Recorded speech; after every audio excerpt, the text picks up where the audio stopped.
No livro de Josué, no capítulo 1, no versículo 9, assim diz a palavra: Esta é minha ordem. Seja forte e corajoso. Não tenha medo e nem desanime, pois o Senhor, seu Deus, estará com você por onde andar. Seja bem-vindo ao Palavra Viva. Olá, sejam bem-vindos ao Palavra Viva. Hoje nós estamos com a minha pastora. Seja muito bem-vinda, Maria Emília. Obrigada, bom dia, graça e paz. Graça e paz, seja bem-vinda. É uma honra para todos nós, para quem nos acompanha, poder compartilhar esta mesa, que é uma mesa de proclamação da palavra do Senhor, de trazer esclarecimento, de mostrar quão rica e vasta é a palavra e o poder transformador que ela tem nas nossas vidas. Eu creio. Ô, glória! Bom, então, apresente-se, pastora Emília. Bem, eu sou Maria Emília, sou esposa do pastor Técio.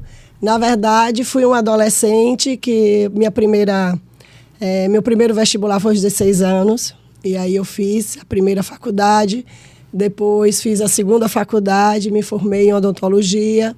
Logo depois fui dar aula na universidade. Isso eu acho que já fazia parte do plano de Deus, porque a gente precisa impactar todos os locais onde a gente está. Mais adiante fui impelida a fazer teologia e hoje estudo um pouco de psicanálise. Nesse papel hoje que me cabe como, primeiramente, serva do Senhor, né? Nessa condução da vida de outras vidas. Primeiro da minha própria casa. Porque eu acho que o primeiro ministério que você tem na sua vida é a sua casa. A sua casa precisa refletir a glória de Deus. Não adianta você andar nos púlpitos, nas praças, nas universidades, nas igrejas, se a sua casa não reflete a glória de Deus. Então, eu acho que esse processo foi muito, não vou dizer dolorido, mas é difícil. Não é uma coisa que você consegue do dia para a noite.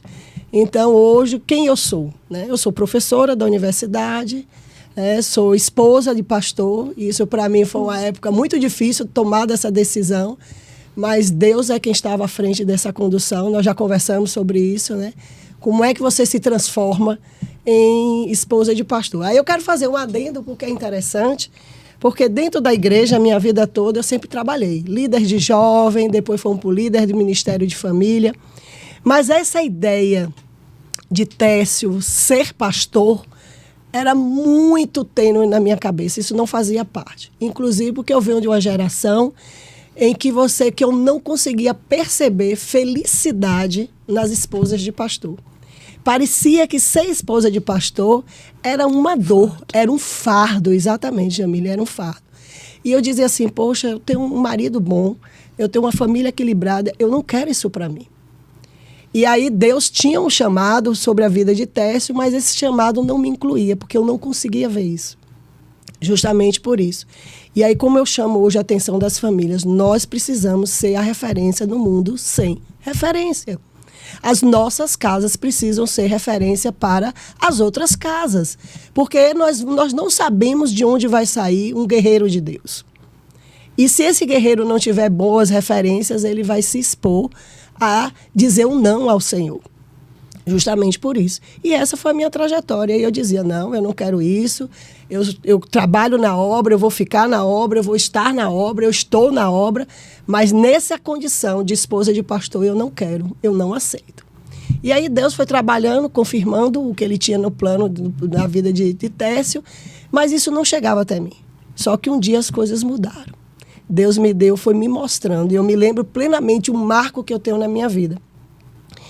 Trabalhando em Salvador, na Universidade de Salvador, um dia à noite, pelo um convite, fomos a uma igreja de um pastor muito amigo de Técio, trabalharam juntos aí no interior da Bahia. E nesse dia eles estavam recebendo um convidado de São Paulo, um pastor, não me lembro dele, um idoso. E quando eu cheguei, achei interessante, porque ele chegou todo vestido de Florida. Eu digo, eita, achou que trocou as Bahamas pela Bahia. Foi muito interessante. Mas aí veio a primeira frase dele. Ele, cumprimentou toda a congregação e ele disse assim, eu estou muito feliz de estar aqui, mas minha felicidade nunca é completa porque minha esposa não veio. Nessa hora, Deus falou assim no fundo do meu coração. Eu me emociono porque foi muito forte. Você está vendo que existem homens de Deus, que sua família está somente abaixo do próprio Senhor? E aí Deus falou naquela noite. E a partir daí, Deus veio me mostrando homens de Deus que tinham famílias equilibradas e que amavam bastante suas esposas. E aí eu fui me encontrando neste papel de esposa de pastor, sem perder a nossa identidade enquanto família, marido, mulher e filhos. E foi exatamente assim. E aí, quando houve realmente uma confirmação do ministério de Técio, a sensação que eu tenho, Letícia e Jamile, é que eu dormi e acordei transformada. Eu tenho marcos de como Deus foi falando comigo. Mas essa mudança de chave, eu hoje tenho uma sensação que ela foi no automático, assim, uma noite. No sobrenatural. No sobrenatural. Eu dormi de um jeito e acordei com outro. É como se eu tivesse dormido sem a missão e eu acordei com a missão, fazendo parte do meu DNA. Mais ou menos desse jeito. Porque Deus é aquele que inclina o coração do homem, né? Porque Deus é quem tem a última palavra. Sim. Né? Mas é a importância, né? A senhora mesmo, naquele conflito pessoal, né? O medo de perder o que estava tão estável, ainda assim, né? Se submeteu ao Senhor. Foi buscar o Senhor. Levou ao Senhor e Deus não deixou a senhora de lado. Sim. Ele falou o que precisava ouvir, o que iria consolar teu coração e que te daria a certeza que Deus não ia tirar nada do que Ele te deu. Ao contrário, Ele ia acrescentar na vida da senhora. E hoje nós sabemos que é um casal que é referência em toda a nossa região. Um casal de pastores que é amado, que todos os casais, assim, muitos casais que passam por dificuldades procuram os senhores, né? A senhora não falou, mas tem 2 filhos, né? Já são adultos, já estão encaminhados, um já é até casado, né, pastora? Sim. O casado escolheu uma mulher cristã também. O mais novo tem 22 anos, faz faculdade também, está firme na palavra. E outra coisa interessante que às vezes a gente não vê. Eu hoje penso que tem situações que o homem ele tem que estar na família. Quando você pega um pastorado muito jovem, algo fica sacrificado. E eu tenho observado filhos de pastores completamente distantes do evangelho, e até mesmo com uma palavra muito dura, com raiva do evangelho, porque na sua infância, esse pastorado roubou o seu pai. E se a gente for para a palavra, é porque às vezes a gente passa por cima de alguns detalhes. Quando na escolha de um líder, né, lá tá na palavra do Senhor, acho que em Timóteo, as orientações, diz o seguinte, que eles tenham filhos convertidos. Crianças não são convertidas.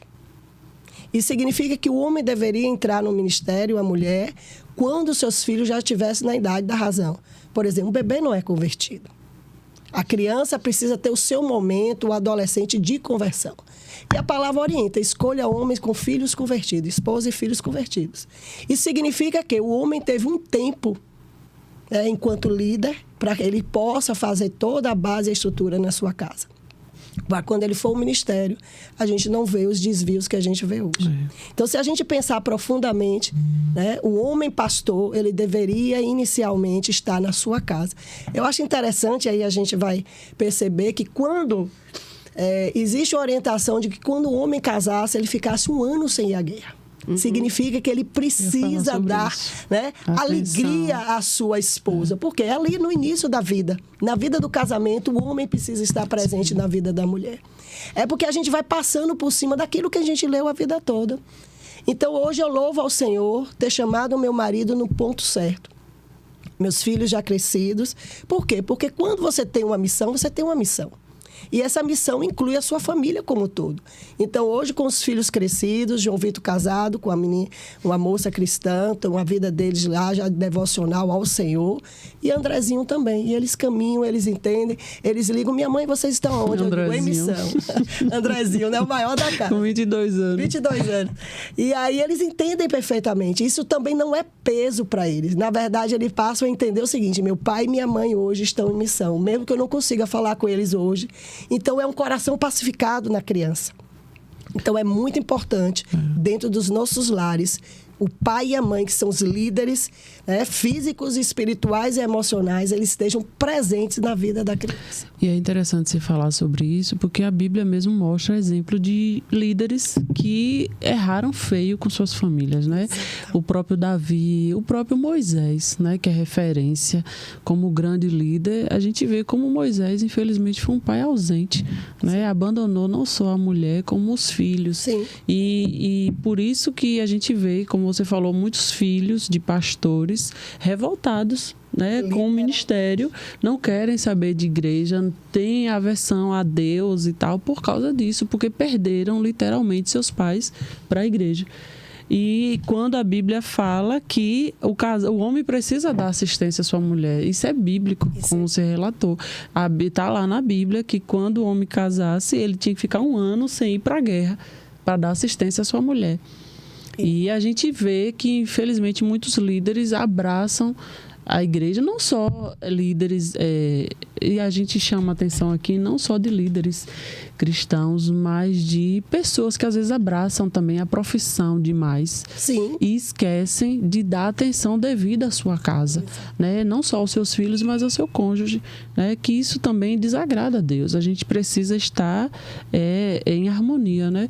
Tanto o trabalho, quanto o ministério, quanto a família. Tem que estar tudo em harmonia. A gente precisa...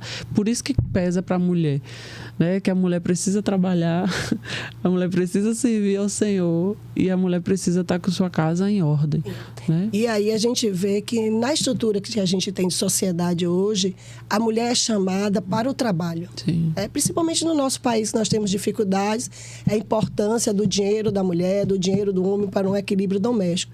Mas a mulher, ela tem um papel importante. Eu acho assim, as crianças, quando elas estão pequenas, elas precisam da presença da mãe. A mãe, ela é extremamente importante para a ordenação, a construção. Sim. Tanto é que diz que a mulher sábia edifica. Edificar é construir, é da base. Uhum. Então, nesse processo de família, não só no relacionamento com o marido, mas no relacionamento com os filhos. Essa mulher, então, quando essa mulher é empurrada para fora de casa, por N necessidades, principalmente a financeira, alguém vai pagar esse preço. Então, a mulher que vai para o mercado de trabalho, ela tem que ter uma inteligência emocional, estratégias para que seus filhos se sintam amparados e amados. Porque hoje nós temos órfãos de mães vivas e pais vivos. Isso. E qual é o impacto disso mais adiante? E aí eu já chamo a atenção, o que é que eu vejo muito? Na universidade. O que é que acontece? Essa criança, ela é abandonada emocionalmente, com pais vivos dentro de casa. Elas crescem sem orientação, inclusive sem orientação sexual, no sentido como ela se relacionar. E quando ela entra na universidade, ela está por volta do quê? Dos 18, 19 anos. Então, ela aflora todo esse conteúdo que está dentro dela. Como os pais têm que jogar para alguém a culpa, porque eles não vão fazer uma reflexão pessoal. O que é que eles vão fazer? Não, quando entrou na universidade, mudou a cabeça. É, o que a gente mais escuta. Uhum. Aí eu digo, eu que estou na universidade. Não mudou, não. Apenas aflorou aquilo que foi plantado dentro de casa. Eu convivo com jovens que têm uma estrutura familiar muito bem equilibrada. Eles continuam o quê? Equilibrados na universidade. Mas a gente vê uma desorganização mental trazida lá da infância. E quando chega na universidade, é apenas o momento que ele externaliza. Para você ver que a coisa é tão séria, que os pais deixaram de educar esses filhos, esses jovens, que uma aluna virou para mim e disse assim: professora, você sabia que eu não paro em semáforo? Eu, como assim? Não, se tiver um carro na minha frente, eu freio. Quem é o semáforo para me parar? Nossa. Então, assim, foi a universidade que ensinou isso? Não, ela está agora aflorando isso porque ela tem mais de 18 anos, o pai deu um carro e ela está indo para a universidade. Mas ela podia estar indo para qualquer local, o pensamento é o mesmo. Significa que foi uma criança sem limite, um adolescente sem limites e hoje é um jovem sem limites. E a presença, e a mãe é insubstituível. A mãe, né? O que a gente vê hoje é que muitas mães saem para o mercado trabalhar, né? E deixam os filhos com babá ou com terceiros. E assim não dá essa base. Porque quem dá essa base é a mãe. A mãe é fundamental. Eu sempre trabalhei fora. Tive o período de fazer residência, especialização, mestrado, doutorado. E eu me lembro quando os meninos eram pequenos, eu digo, não, eu tenho que fazer tarefa, porque uma coisa eu decidi, eu vou fazer tarefa todos os dias, independente do meu dia, do cansaço ou não cansaço. E no período das aulas do mestrado e do doutorado, eu comprei um iPod, né? Que a Apple era a única que fazia comunicação de vídeo na época, isso entre 2005 e 2009. Eu terminei o doutorado em 2009, então, anterior a 2009. Tanto é que a câmera nem virava. Aí eu fazia tarefa todos os dias. Então, 10 horas da manhã estava a hora da tarefa. Então, eu tinha que me organizar para isso. Eu me lembro que tinha um exercício de matemática, aí João Vitor virava a tela para poder mostrar, minha mãe, isso aqui vai para onde? Mas, é assim, independente da minha distância física, a minha distância emocional, ela estava muito próxima. Isso. Então, foram coisas que eu fui abrir mão, só que eu não tinha essa instrução. Isso veio literalmente do Senhor, porque hoje, Jamile sabe, nós temos, né, um cuidado com os casados para que essas orientações sejam passadas. O papel da igreja não é intervir na sua casa, é te orientar. Você é totalmente livre para fazer o que você quiser. Deus nos dá a liberdade de a gente conhecer tudo que está aqui, mas Ele não obriga ninguém a fazer o que está aqui. Então, se a gente vê nos relacionamentos de marido com mulher, dificuldades, mulheres que se queixam do abandono emocional, do abandono sexual, você percebe o quê? Porque estão lendo as escrituras, mas isso não está entrando. Então, criação de filho na relação marido e mulher é exatamente isso.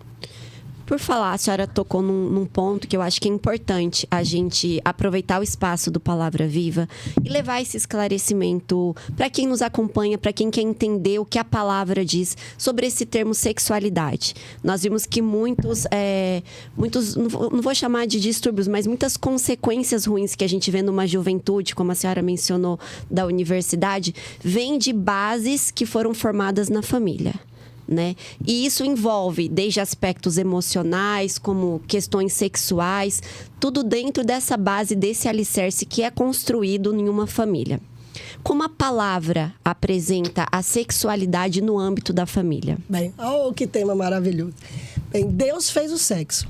Então, o sexo é para ser vivido intensamente, mas dentro de uma cerca de proteção, que se chama casamento.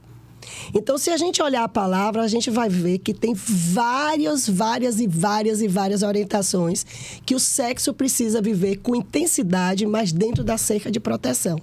Por que eu chamo cerca de proteção casamento? Porque foi instituído por Deus. Tudo que Deus fez, instituiu e deixou prontinho para o homem, ele tem uma finalidade abençoadora. Quando você sai desse cerco de proteção, e qualquer um é passível de sair, inclusive porque tem a livre escolha, você fere um princípio bíblico e você colhe as consequências disso. O que é que a Bíblia diz? Que sexo antes do casamento, ele cai na categoria de imoralidade sexual. Aí tem vários textos bíblicos que estão nisso aí. Mas também um casamento sem sexo também é abominável ao Senhor. São os dois extremos. Só que Satanás, o nosso inimigo das nossas almas, ele sabe exatamente o que é que Deus diz. Porque Deus abençoa, né, o sexo dentro do casamento bem vivido. Porque isso traz consequências espirituais para gerações e gerações. Bem, se o nosso inimigo sabe que isso é abençoador, o que é que ele vai fazer? Vamos desestruturar essa questão do sexo. E aí a gente vê toda uma mídia sendo construída para que a criança já comece a pensar em sexo antes até de ter os hormônios ligados a ele, para você ver. Aí a gente vai trazendo doenças psíquicas por uma exposição precoce àquilo que não deveria acontecer. E onde está isso? No mundo todo. O que cabe é cada família escolher aquilo que ela entende como abençoador ou não. Então, vamos falar para as pessoas que professam sua fé em Jesus Cristo. Que é que diz que as pessoas devem evitar o sexo até o casamento. E viver essa plenitude dentro do casamento. Aí a coisa está tão bagunçada, Jamile e Letícia, o que é que a gente observa como aqueles que eu e o pastor Tess, que a gente acompanha casais, inclusive os casais, né, cristãos e amigos não cristãos, que a gente acaba nesse universo, universidade, amigos, falando para todos, que você tem pessoas antes do casamento usufruindo do sexo e pessoas que estão casadas sem usufruir do sexo. Quer dizer, totalmente longe daquilo que é a palavra de Deus. E as consequências estão aí. O que é que a gente entende? Olha que plano perfeito e maligno. O homem, um pai, quando eu falo pai, não é quem gera, né? Não é aquele homem que reproduz filhos, não é isso. Um pai que é provedor, cuidador, né? Aquele que dá sustentação. Hoje a gente sabe que a menina que tem um pai presente, ela tem o seu coração pacificado. Porque ele, enquanto figura de homem, ele diz para ela, você é amada, você é bonita, você é inteligente, você vai longe. Então, ela tem uma figura masculina que pacifica o coração dela. Então, ela é uma jovem que não vai ficar procurando os elogios. Ela não vai ficar procurando um homem que diga que ela é muito boa.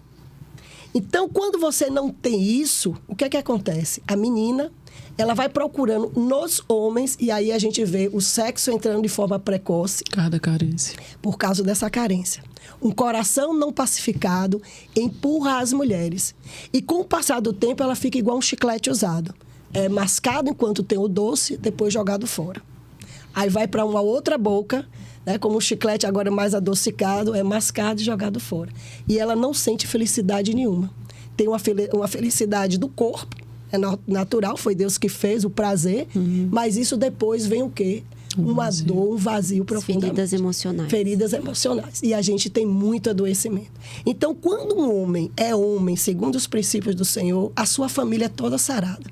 As suas filhas e os seus filhos esperam o casamento como um momento abençoador. E vive o sexo no casamento de uma forma intensa. Porque lá em 1 Coríntios 7, eu acho esse texto maravilhoso, todos os seus versículos, ele traz uma instrução muito grande. Ele diz que o casal não se deve recusar um ao outro. Quando houver uma recusa sexual que seja de consenso, que seja por pouquíssimo tempo, e ele ainda completa, para que Satanás não vos tente. Significa que as coisas têm um acordo. Então, a vida sexual, ela precisa ser plena, ela precisa ser vivida com intensidade, mas com inteligência. Sim. Aí você pega essa jovem que se envolveu sexualmente, à procura de uma pacificação no seu coração que ela não teve quando ela era criança, quando ela era adolescente. Quando ela entra no casamento, várias frustrações já aconteceram. Aí quando ela está dentro do casamento, ela não consegue viver a plenitude daquilo que ela buscou a vida toda. E isso traz consequências drásticas. Para quem não conhece o texto, a carta de 1 Coríntios, capítulo 7, que fala sobre sexo, porque a Bíblia fala sobre tudo. Sim. A gente está aqui, né, Jamile? A gente sempre fala, a Bíblia fala de finanças, de criação de filho, fala de sexo, fala de casamento, fala de amizade, fala de tudo. A Bíblia tem um livro só falando sexo. É interessante falar isso, porque não tem um livro falando só de oração. Às vezes as pessoas chocam quando ouvem isso, mas não tem um livro falando só de oração, não tem um livro falando só de jejum, mas tem um livro falando sobre sexo. Isso mostra como Deus se importa com a vida sexual do casal cristão, né? Do casal. Eu nem digo do casal cristão, porque sexo é importante para o casal. Eu brinco sempre que é o que dá liga, né? O casal é isso, e como a Emília falou, o casal que não tem uma vida sexual ativa, ele tá fadado ao fracasso, porque é o sexo que liga o casal. Eu vou até pedir para o nosso técnico Cauã achar para a gente aí 1 Coríntios 7. Só para quem nos acompanha, abre aí na sua Bíblia, pega aí seu celular. É muito fácil. Tá lá na primeira carta aos Coríntios que fala assim, no capítulo 7, no versículo 3. O marido deve satisfazer as necessidades conjugais de sua esposa. E a esposa deve fazer o mesmo por seu marido. E é interessante, né, pastora Emília? Porque quando fala em satisfazer as necessidades conjugais, não é só sexo. É tudo. Né? É cuidado, é suporte, é ajuda, Sim. é sustento. E aí, na sequência, ele vem. A esposa não tem autoridade sobre o seu corpo, mas sim o marido. E aqui é bom a gente refletir sobre isso, porque é a beleza, né, da igualdade que Deus nos deu. Da mesma forma, não é o marido que tem autoridade sobre seu corpo, mas sim a esposa. Isso é muito lindo. Muito. Porque Deus é um Deus de equilíbrio. Essa invenção maligna que é machista, é feminista, não existe isso. Quem é leitor de Bíblia e conhece a Deus ou procura conhecer a Deus, vê que isso é uma falácia. Sim. É só para criar problema entre homem e mulher. Para criar problema. E o interessante desse texto, Letícia, como você enfatizou, essa igualdade de cuidado. Porque, assim, o sexo não é só o ato, é o tudo. Sim. Então, tem pessoas que têm vidas sexuais né, atos sexuais e não são felizes. Sim. Porque é um conjunto de cuidado. Você, para estar com o outro, você precisa estar com o outro. Não é só uma junção de corpos. E aí eu vou aproveitar essa questão da junção de corpos e entender como isso é sério, o sexo antes do casamento. Porque é uma junção de corpos e Deus é um Deus de pacto, um Deus de aliança. E quando as pessoas se unem sexualmente, elas fazem pactos de sangue. E esses pactos, elas vão refletir na sua vida espiritual a vida toda. É muito importante você frisar isso aí, porque as pessoas não têm noção disso. As pessoas acham que é só uma relação sexual. De jeito E quando nenhum. você vai para a cama com a pessoa, você está fazendo uma aliança ali com a pessoa. É uma aliança. E é uma aliança, muitas vezes, um pacto de sangue. Sim. E isso tem uma repercussão na vida, né? Inclusive nas gerações, Sim. muito interessante. Tanto emocional quanto espiritual. Exato. Explica melhor, pastora Emília, porque esse ponto eu creio que é muito importante as pessoas entenderem, né, que não existe relação casual, não existe casualidade, né? Somos corpo, alma e espírito. E tudo que fazemos tem consequências nesses 3 níveis. Sim. Por que que uma relação sexual, ela traz reflexos na vida espiritual de uma pessoa?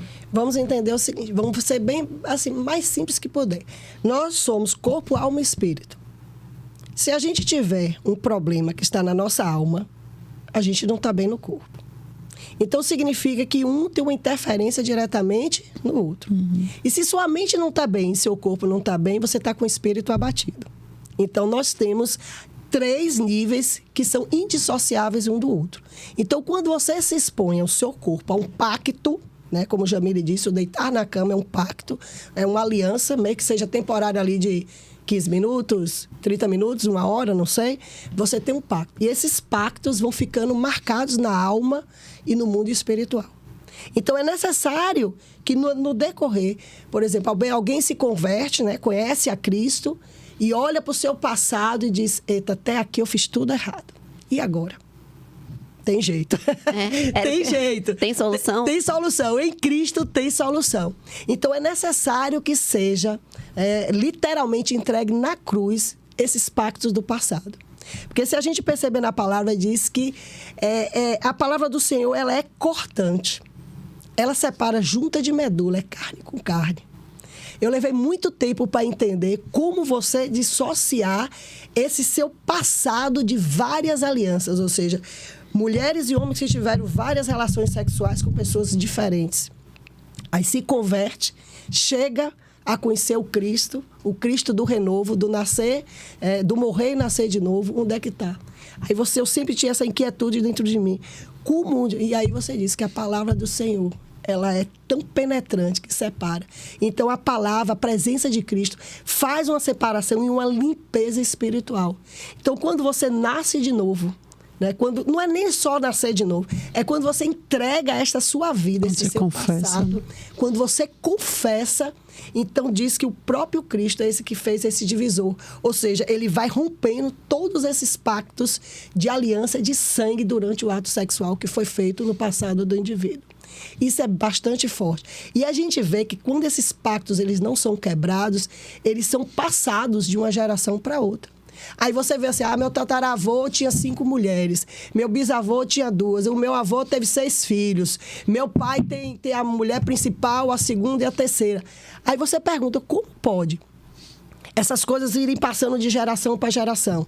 Nós temos que entender que o mundo espiritual é mais real. E o mundo espiritual, ele não tem um presente e um passado, é uma coisa só.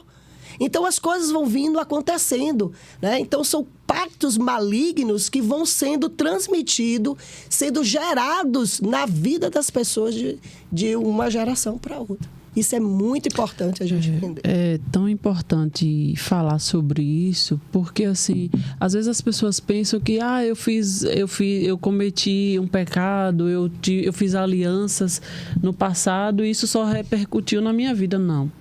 como você falou, né? A questão dos filhos passa de geração para geração. Isso tem repercussão tanto no emocional quanto no espiritual, né? Porque quantas pessoas que tiveram a vida, né, ativa, vamos dizer assim, tiveram várias relações antes do casamento e aí hoje casaram e hoje não conseguem ter paz no seu casamento. E é justamente consequência dessa vida, né, que aí quando a pessoa nasce de novo, né, como você enfatizou, ela confessa os seus pecados diante de Deus, ela alcança perdão e misericórdia. Porque a partir do momento que a gente confessa e deixa, a gente alcança a misericórdia. Isso. E quando a gente toma posse do perdão, porque tem muita gente que Deus já perdoou, mas ela não tomou posse do perdão. Ela continua ainda com aquela culpa, né? Satanás ainda continua acusando aquela pessoa. Então, nós estamos aqui para lhe dizer que em Cristo Jesus há solução para a sua vida. Que se você confessar os seus pecados, Ele é fiel para lhe perdoar. O sangue de Cristo, Ele é poderoso para lhe perdoar e lhe dar uma nova vida em Cristo Jesus. E o interessante é que isso é tão forte, a confissão. E a gente ouve, né, nesse processo de confissão, não, mas eu já confessei para Deus. A palavra diz que quando a gente confessa para Deus, a gente ganha salvação. Quando a gente confessa para o outro, a gente recebe a cura. Então, esse processo de perdão e cura precisa de confissão. Procure alguém de sua extrema confiança, pessoas maduras na fé, não em tempo de igreja, mas madura na fé. E hoje a gente tem isso, pessoas que têm muitos anos dentro dos templos, mas não conhece verdadeiramente o Deus, não tem maturidade espiritual para resolver os seus problemas, imagine os dos outros. Então, esse processo de confessar é como se você tirasse um peso dentro de você. É tão interessante e tão libertador. Quem experimenta a sensação de liberdade pós-confissão, nunca mais volta. Porque tira todo o adoecimento. E Jamile falou algo interessante, Letícia. Tem pessoas que têm uma vida sexual muito ativa antes do casamento, para você ver que a bandeja de Satanás, ela realmente é doce, né? Pode ser amarga no final. Né? A pessoa acha que está curtindo a vida. Está curtindo a vida. E aí depois, Deus abençoa, entra num relacionamento sério e aí passa a ter problemas na vida sexual. Aí você pergunta assim, como assim? Como é que você tinha uma vida sexual ativa, interessante, e de repente, quando você está dentro do plano de Deus, que é o seu casamento, abençoador, a cerca de proteção, você diz, você agora não é feliz, você não tem vontade, né? Aquela queixa que a gente ouve muito, né? Ah, porque se separou, esfriou, não era mais a mesma coisa, a gente tinha... racionalmente, não parece fazer sentido. Sim. Ou começa as comparações, né? Sim, começa as comparações. Ah, porque o outro fazia assim, porque o outro tinha assado, era... Não é? Isso é maligno. Isso é maligno.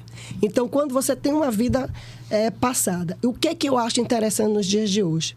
São as famílias que têm filhos adolescentes, né? Vamos dizer, adolescentes e jovens. Antes a gente dizia jovens, hoje a gente tem que começar um pouquinho antes. E você não prepara os seus filhos para o momento abençoador. Então, a sua filha precisa saber que ela precisa se preservar até o casamento, assim também como o seu filho. Tem que ser uma conversa clara. Quem é você você pai e mãe, diante do Senhor que você professa?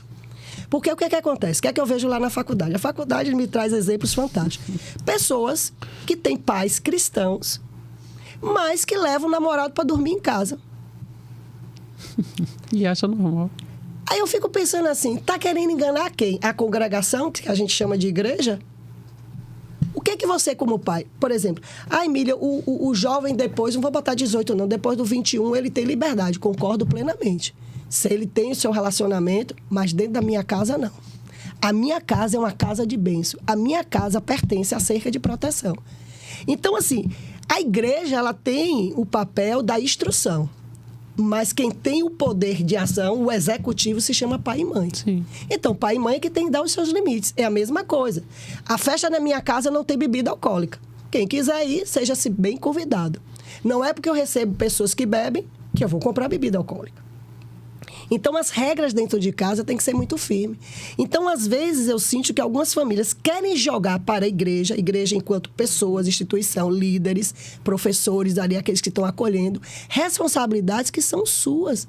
Na minha casa, como eu digo assim, na minha casa não entra bebida, na minha casa não entra sexo antes do casamento. Ponto. Mas os pais têm medo dos filhos. Essa geração que criança manda os pais, dificilmente a gente vai ter pais que consigam dizer o que Deus quer. Não é o que eles acham, é o que Deus quer. Então, é uma decisão de cada família.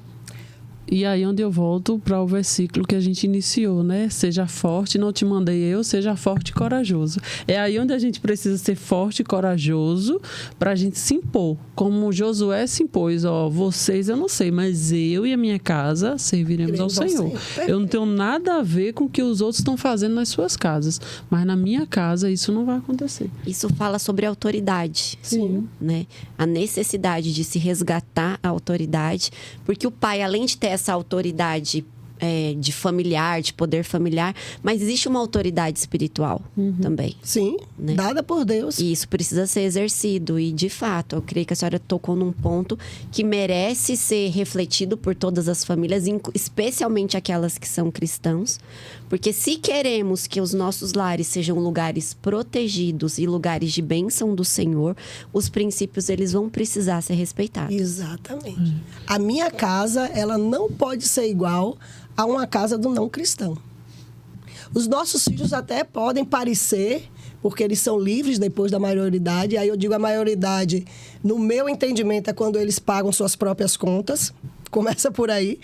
Então, porque se tiver dentro de casa, acima dos 18, mas ainda come, como diz, do meu feijão e do meu pirão, então as regras têm que ser de quem. Mas não é isso que a gente assiste hoje. A gente não está vendo jovens mandando dentro de casa, a gente está vendo crianças. E se essas crianças têm uma autoridade sobre pais, imagine essas mesmas crianças agora sendo adolescentes e jovens.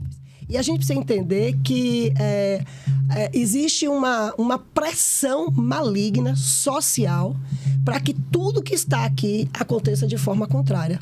Se aqui é abençoador, deixa um exemplo assim, para eu lembrar que meu filho e minha sobrinha, mais de 20 anos atrás. Mais de 20 anos atrás tinha um programa na televisão que incentivava o jovem a fazer sexo muito cedo. Então, namorou, fez sexo. E aí, a minha sobrinha tinha mais ou menos uns 5 para 6 anos, chega para a mãe e diz assim: minha mãe, você e meu pai não transam mais não, né? Ela, imagina, isso há 20 anos atrás, 5 anos. O sangue sumiu. Né? Você ouviu uma pergunta dessa de uma filha de 5 anos. Aí você para assim, né? 5 para 6 anos, aí você para assim e fica sem saber. Aí, onde você viu isso? Não, é porque eu falou o nome do programa, que era a tal da Malhação, que quem é namorado faz sexo. Eu deduzi que você é casado, não é mais namorado, para você ver. 6 anos e acabei. Isso eu estou falando de coisa de 20 anos atrás. Significa que qual foi o entendimento, qual foi a mensagem?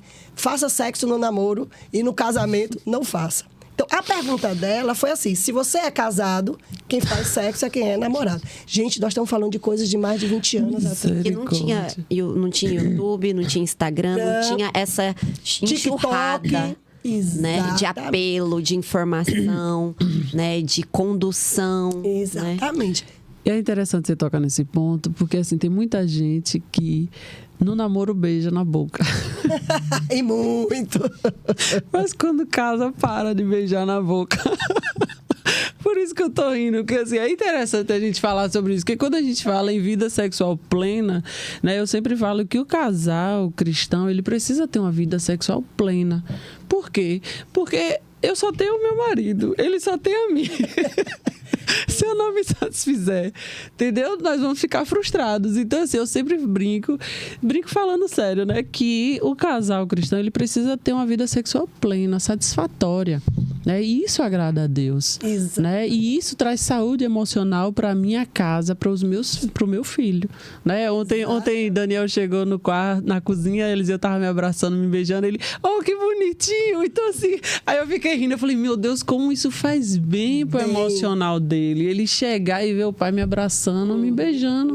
Mas, assim, as pessoas não têm essa noção, Letícia. Porque assim como um filho vê um pai agredindo uma mãe, isso faz mal. Fere sua Pois alma. é. Exatamente. Isso, quando um pai faz um carinho, um beijo, ou a mãe faz um carinho na mãe, isso faz bem, gente. Isso traz saúde emocional para os seus filhos. A criança sente que seu lar não está ameaçado. Sim.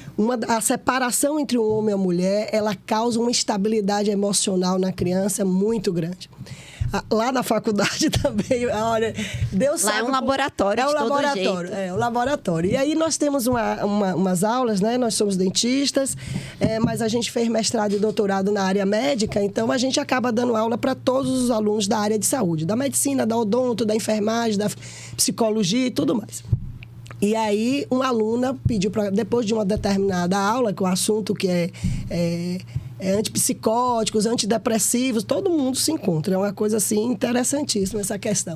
E aí, a aluna pediu para conversar com o Técio, né? E aí, Técio, né, nunca conversa só, me chama. A história da jovenzinha. Uma jovenzinha de 19 anos, morava em Salvador, com a família do segundo marido da mãe. A mãe já estava no 3º casamento. E ela morava com a família do ex-segundo marido da mãe. Não era nem do primeiro. Então, você pensa, como é que é a cabeça de uma jovem dessa? Qual é a referência que ela tem de saúde emocional? Nenhuma. Então, assim como o jovem fica com a alma perturbada e leva isso para a sua vida, inclusive para o seu casamento futuro, uma criança e um adolescente que vê uma família equilibrada traz saúde mental. Então, hoje, a saúde mental, gente, é muito preciosa. Nós estamos no momento da saúde mental. Feliz aquele que tiver saúde mental.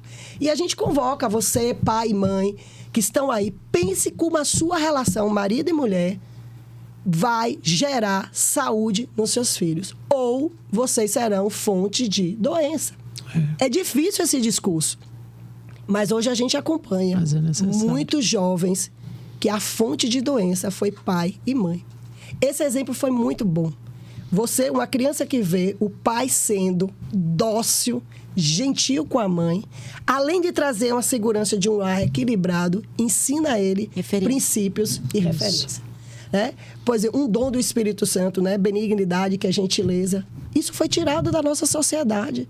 Ser gentil virou a exceção e não a regra. Aí eu pergunto, como é que você gera frutos do Espírito, porque você professa uma fé em Deus e você não faz isso dentro da sua casa? Por isso que quando eu comecei, nós precisamos ter lares centrados na palavra para serem lares referência. E hoje nós somos chamados para ser a referência de um mundo sem referência. Eu quero aproveitar esse momento da reflexão, que a gente trouxe vários elementos, né?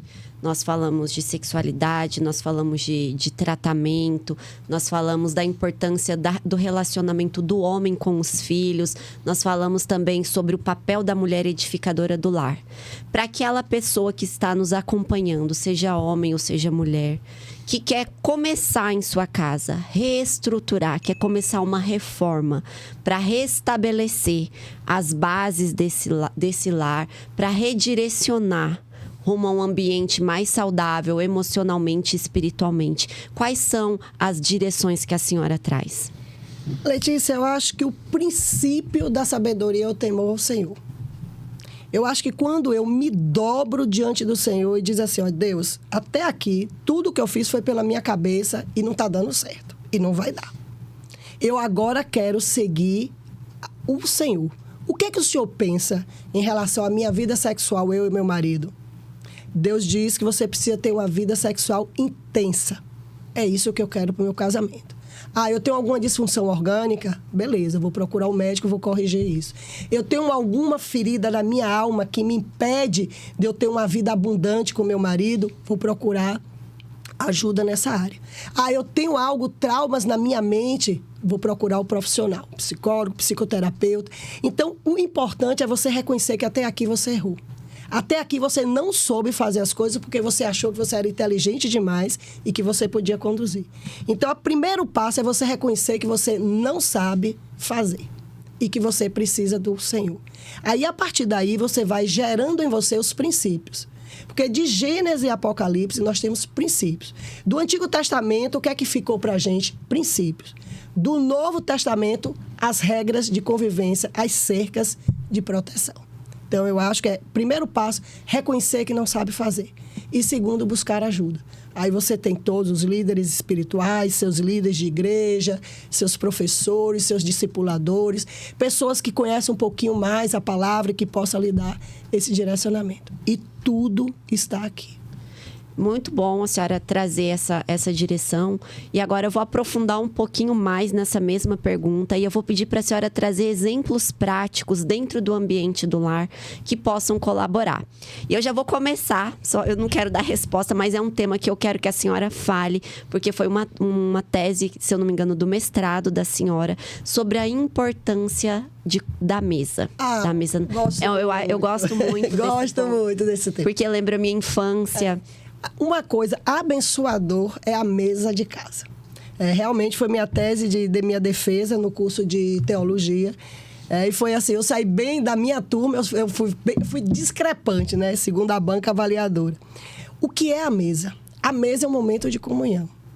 As famílias que sentam à mesa, elas são capazes, como nós estamos aqui, olhar um para o outro. A gente pode concordar, a gente pode brigar, a gente pode se futucar, a gente pode se pirraçar por baixo da mesa. Mas essa mesa, ela traz o que a gente chama de unidade. Outra coisa importante, na minha casa, desde sempre, não se senta à mesa com o celular. Hora da refeição é sagrada. É o momento que a gente vai ter de conversar. Ou de se chatear, ou de ver o bico, a chatice, sabe? Coisa. Então, a mesa é abençoadora. Aí a gente pega o texto em que Jesus senta com os 12. Naquela mesa teve de tudo. Teve gente querendo ser maior do que o outro. Teve aquele que ia ser o traidor. Teve aquele que se deitou, que se chegou a Jesus. Naquela mesa teve tudo. Então, todas as coisas acontecem de forma abençoadora numa mesa. Tem uma estatística que se vende mais mesa de escritório do que mesas para refeição. E existe uma tendência na arquitetura em você ter um lar mais fluido. Olha que coisa interessante. Vamos fazer uma área de fluidez, aí você só coloca uma bancada entre a área de descanso, o sofá e a cozinha. Porque ali você pega a sua refeição e você senta onde você quer. Porque hoje você é um ser livre. E esse ser livre, ele faz o que ele quer. E aí você tira esse momento abençoador, em que você corrige. Isso. Eu me lembro no exemplo com crianças, a gente botou as crianças e a gente arrumou, né, a mesa toda. As crianças não sabiam pegar nos talheres. Teve uma criança que pegou a faca e ficou assim. Aí ele se virou, a irmãzinha agarrou e segurou no braço. Você sabe por quê? Porque nunca tiveram tempo. Eu dei aula numa turma de pós-graduação e eu falando para ele a importância dessa mesa, de você sentar, de você conversar, de você brigar, de você chorar. Tudo pode acontecer na mesa.